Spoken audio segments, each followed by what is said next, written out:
খাবার, প্রসাধনী, পোশাক পণ্য সহ বিভিন্ন পণ্য বিক্রির ফেসবুক পেজের রিচ বাড়াতে ব্যবহার হচ্ছে ডক্টর ইউনূসকে 5 বছরের জন্য ক্ষমতায় চাই স্লোগান।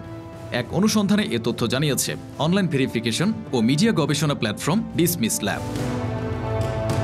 তাদের প্রকাশিত এক প্রতিবেদনে জানানো হয় 29 মার্চ এ সংক্রান্ত একটি ফেসবুক পোস্ট দিয়েছিলেন ন্যাশনাল সিটিজেন পার্টি বা এনসিপির উত্তরাঞ্চলের মুখ্য সংগঠক সার্জিস আলম। তিনি লেখেন, প্রফেসর ডক্টর মুহাম্মদ ইউনূসের মতো একজন স্টেটসম্যানকে 5 বছরের জন্য একটি নির্বাচিত সরকারের প্রধানমন্ত্রী হিসেবে পাওয়ার আকাঙ্ক্ষা আমার আজীবন থাকবে। এরপর থেকে ডক্টর ইউনূসকে 5 বছরের জন্য ক্ষমতায় চাই স্লোগানে ভরপুর হয়ে যায় সামাজিক যোগাযোগ মাধ্যম। পেজে লাইক ও ফলোয়ার বাড়াতে এই সুযোগ কাজে লাগাতে শুরু করে অনেক বাণিজ্যিক প্রতিষ্ঠান।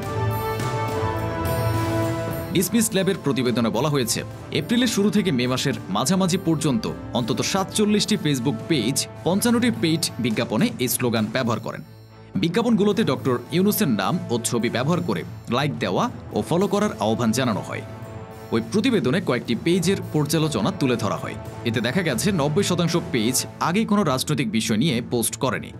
ডিসমিস ল্যাব জানিয়েছে, গত 13 ও 14 মে ঢাকা ভিত্তিক রেস্তোরাঁ দ্য টেস্টি অ্যাপ্রনের ফেসবুক পেজে লেখা হয়, আপনি যদি চান ডক্টর ইউনূস 5 বছর ক্ষমতায় থাকুক, তাহলে ডান পাশে লাইক অপশনে ক্লিক করুন।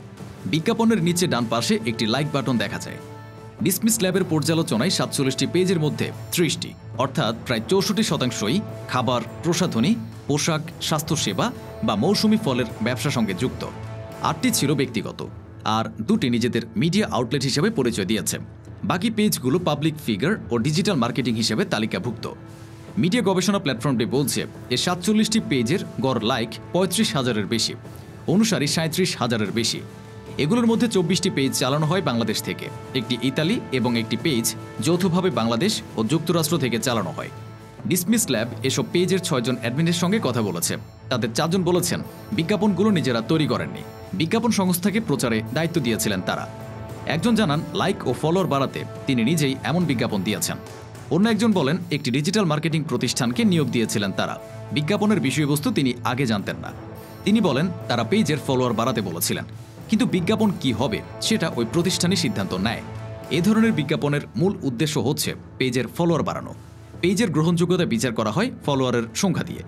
বিজ্ঞাপনী সংস্থাগুলোর উচিত বাস্তব পরিস্থিতি বিবেচনা করা। এসব বিজ্ঞাপন ফেসবুকের মাদার কোম্পানি মেটার নীতিমালার বাইরে বলে উল্লেখ করেছে ডিসমিস ল্যাব। প্রতিবেদনে জানানো হয়, রাজনৈতিক পেজ ছাড়া ব্যক্তিগত বা ব্যবসায়িক পেজ থেকে আসা বাংলায় লেখা বিজ্ঞাপনগুলো শনাক্ত করতে পারছে না মেটা। Jan Pulse, your voice hour pulse.